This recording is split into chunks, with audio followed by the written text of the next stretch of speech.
자, 120회 전산회계 2급 이론 기출문제 풀이 좀 진행하도록 하겠습니다. 1번부터 좀 진행해 보도록 하겠습니다. 자, 다음 중 회계상의 거래에 해당하지 않는 것은 이라고 했습니다. 그럼 우선 1번 보면은 상품 20만 원을 외상으로 매입하다 라고 한다면 우리가 일반적으로 이건 분개가 가능하죠. 보통 분개를 해보면은 상품 20만 원 그리고 외상 매입금 20만 원 이렇게 분개가 가능하다라는 것은 회계상 거래에 해당한다라고 좀 볼 수 있겠습니다. 그 다음 2번 서해상점에서 상품 10만 원을 주문하다라고 했습니다. 보통 주문 또는 약속 또는 담보 또는 계약 또는 채용 이런 말이 나오게 되면은 이거는 회계상 거래가 아니구나 라고 좀 봐주셔야 될 것 같고요. 그 다음 3번 점포 임대차 계약을 체결하고 그래서 답은 2번이 되겠죠. 그리고 3번 점포 임대차 계약을 체결하고 이달분 월세를 50만 원을 보통예금으로 받다라고 했습니다. 보통예금 받았으니까 차변에 보통예금 50만 원 하시면 되실 거고 월세를 받았으니까 우리는 임대료라는 개정 과목으로 50만 원 보통 이렇게 표현할 수 있겠죠. 그 다음 상품 30만 원을 운반하기 위해 운송업자와 계약을 체결하고 계약금을 현금으로 지급하다. 계약금 줬습니다. 그럼 우리는 차변에 선급금 30만 원 현금으로 줬으니까 대변에 현금 30만 원이라고 회계 처리가 가능하겠습니다. 그래서 회계상 거래에 해당하지 않는 것은 2번이 되겠습니다. 그 다음 2번 문제 보겠습니다. 다음 자료에서 설명하고 있는 가와 나에 각각 들어갈 용어로 바르게 짝지어진 것은 이라고 했습니다. 그럼 재무상태표는 우리 재무상태표라는 회계 장부에 대한 특징이 되겠네요. 현재 기업 실체가 보유하고 있는 경제적 자원인 자산, 경제적 의무인 부채, 그리고 자본. 자, 자산, 부채, 자본이 기록되는 장부는 우리 재무상태표인데 이 재무상태표의 또 다른 특징 중에 하나가 가에 해당하는 게 일정 시점이 되겠죠. 재무상태표. 그래서 우선 가에 들어가는 3번과 4번은 해당 사항이 없고 그 다음 손익계산서는 동안 기업 실체의 경영성과에 대한 정보로 제공하는 즉 손익계산서는 우선 수익, 비용이 나오면 이는 손익계산서에 해당하는 거고 손익계산서의 또 특징에 해당하는 건 일정 기간이 되겠죠. 그래서 답은 1번이 정답이 되겠습니다. 그 다음 3번 문제 한번 보겠습니다. 다음 중 현금성 자산 항목에 해당하지 않는 것은 이라고 했습니다.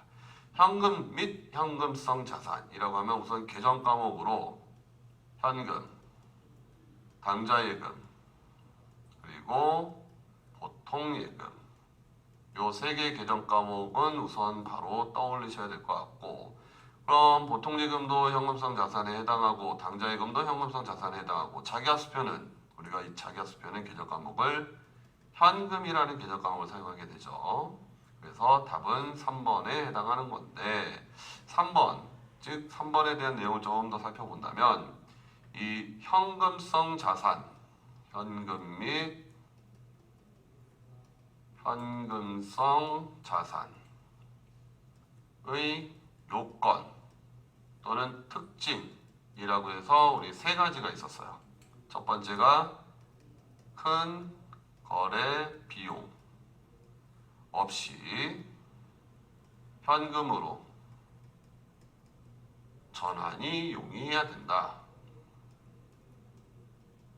특징이 있었고 그 다음은 이자율 변동에 따른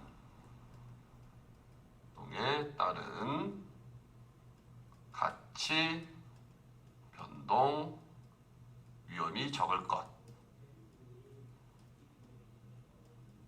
그리고 마지막 취득 당시 만기가 3개월 이내이어야만 이 현금 및 현금성 자산의 요건에 충족이 된다. 근데 3개월이라고 보통 나왔는데 만기가 지금 5개월이라고 했기 때문에 또 3번이 잘못된 답이 되겠습니다.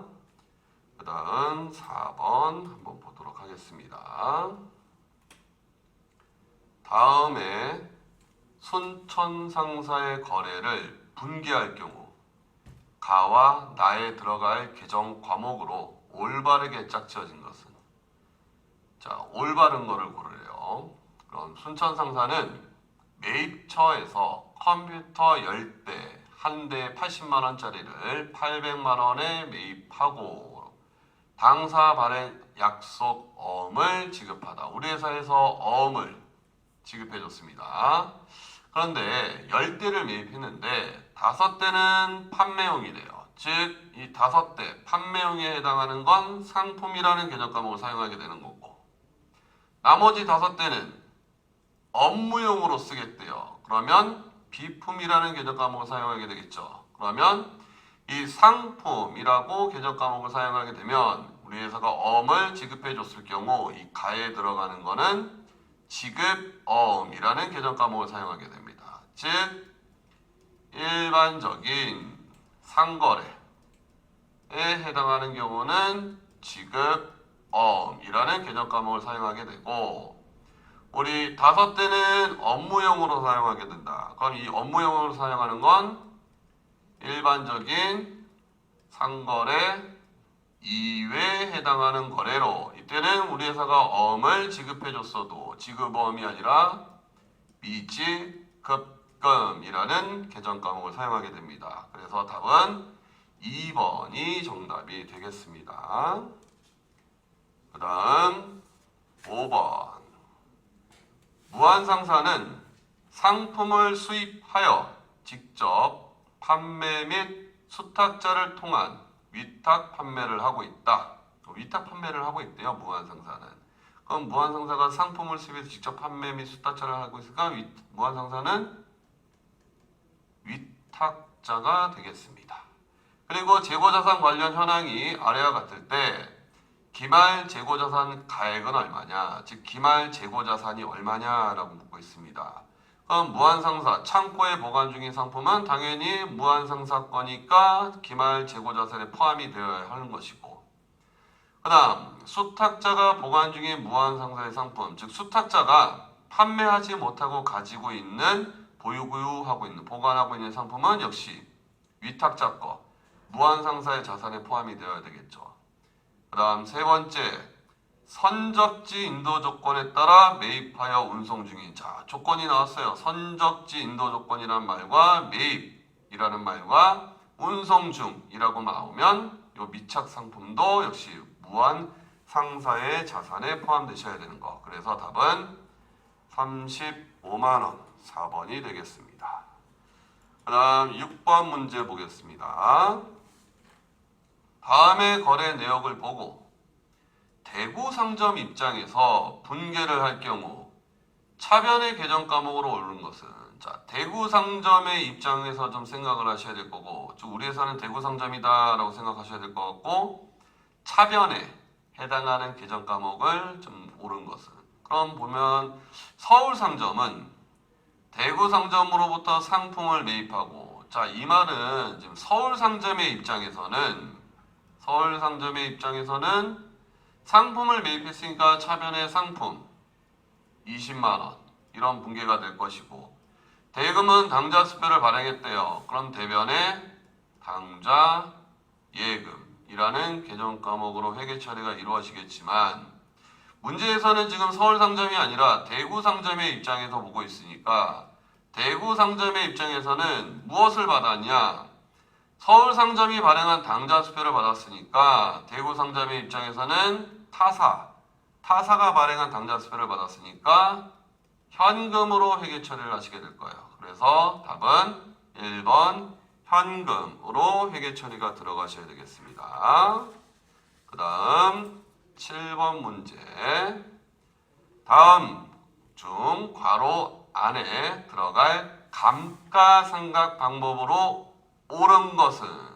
자, 우리가 감가상각 방법이 크게 뭐 정액법, 정률법, 생산량비례법, 연수학계법, 이중체감법 등이 있는데 뭐 총액법, 선의선출법 이거는 뭐 감가상각 방법 자체가 아닙니다. 그럼 정액법 아니면 정률법인데 문제에서 내용연수 초기에 감가상각 비가 많이 발생하고 기간이 경과할수록 적게 발생한다고 가정한다. 즉 감가상각할 때 최초에는 금액이 크고 점점점 금액이 줄어드는 방법. 특징이 정률법이 특징이죠. 그래서 답은 2번인데 정액법은 적게 발생하는 것이 아니라 정액법은 매기균등입니다. 매기균등. 즉 금액이 똑같이 발생합니다. 그래서 답은 2번이 되겠습니다. 그 다음 8번.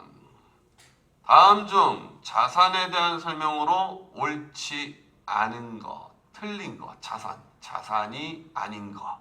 자, 1번.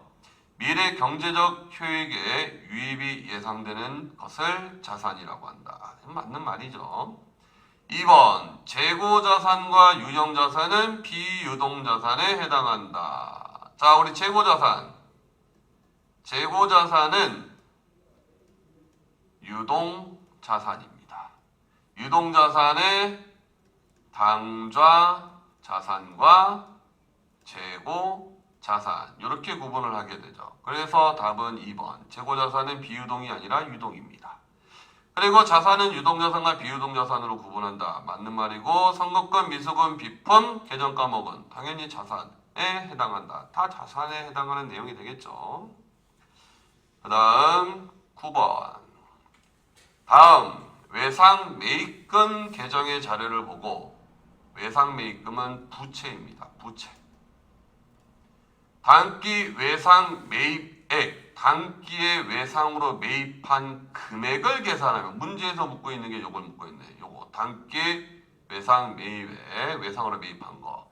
모든 상품은 외상으로 매입한 후에 일정 기간 후에 현금으로 지급한다라고 했습니다. 그럼 외상 매입금은 우선 부채니까 전기 2월에 전기로부터 넘어온 외상 매입금이 21만 원이 있대요. 그럼 부채로 외상 매입금이 21만 원이 있을 것이고 단기에 뭔가 외상으로 매입을 했대요. 상품을 외상으로 매입하는 거니까 단기에 매입한 거 외상 매입금. 금액은 몰라요.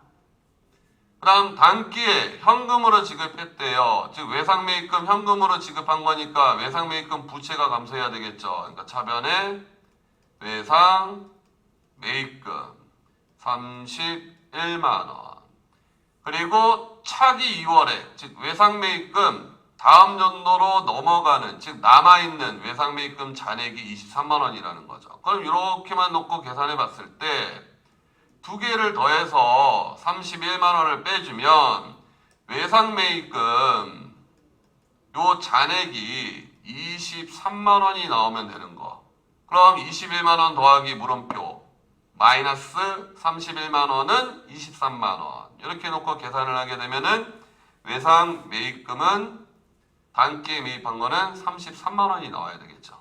그래서 21만 원 더하기 33만 원 마이너스 31만 원 하면은 남아있는 잔액이 23만 원이 나오게끔. 그래서 단기에 외상으로 매입한 건 33만 원이 되어야 할 것 같습니다.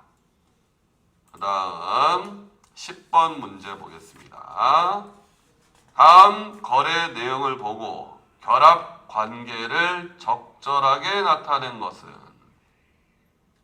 은행 대출금 100만 원을 보통예금으로 변제하였다. 즉 대출금을 보통예금으로 갚았다라는 말인데 대출금은 당연히 빚이죠. 빚. 뭐 은행에서 돈을 빌렸다 그러면 차변에 부채의 감소로 차입금 100만 원. 그리고 이걸 보통예금으로 갚았으니까 대변에 보통 예금에서 100만 원. 이런 회계 처리가 될 것이고 당연히 차입금은 부채의 감소가 될 것이고 보통 예금은 자산의 증가. 그래서 답은 3번으로 처리가 될 것 같습니다. 그 다음 11번.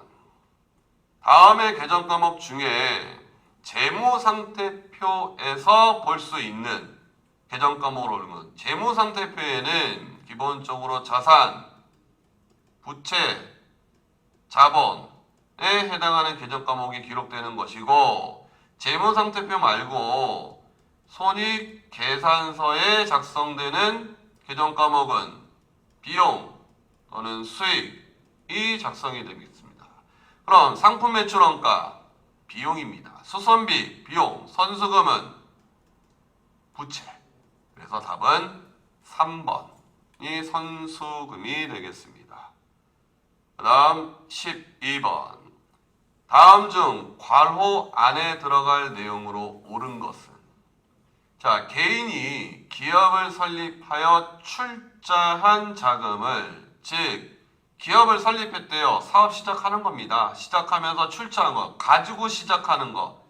출자한 자금, 가지고 시작하는 자금은 자본금이라는 계정 과목을 사용하시게 됩니다.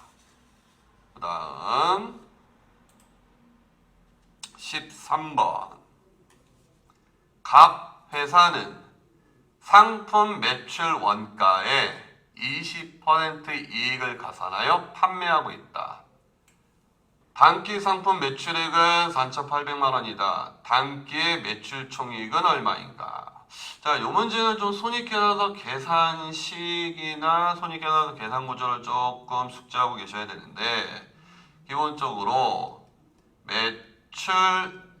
매출액에서 우리는 마이너스 매출 원가를 적용하게 되면은 매출 총이익이 나오게 되는데 문제를 좀 보면은 요 매출원가의 20% 이익을 가산하여 판매하고 있다.